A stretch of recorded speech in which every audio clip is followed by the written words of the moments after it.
Ang Hinduismo ay pinagpala ng mga asol na Diyos. Isinulat ni Guru Besar Lankar Ida Bogas.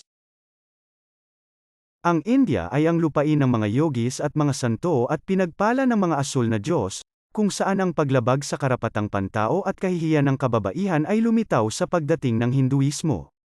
Ang mensahe ng hindi nagkakamali na kalikasan ang taong wasto at iginagalang ang hindi nasasayra na karunungan at mystical na kapangyarihan at nakikita ang kayamanan ng Vishnu bilang pinakamataas na karangalan para sa kalikasan ay kaya itinaas sa itaas ng material na mga mode, naabot ang pinakamataas na layunin ng buhay, at nagiging immortal. Ganito ang sinabi ng turo ni Vishnu, nangako tayo sa inang kalikasan na talunin ang mga Diyos, kung mayroon man sila, at hindi tayo maawa sa kanila dahil puro paghihirap at kaguluhan ang kanilang dala mula pa noong unang panahon para sa lahat ng buhay sa lupa. Ihanda ang iyong sarili para sa isang emosyonal na biyahe sa pamamagitan ng hard-hitting, katotohanan-based na aklat na ito.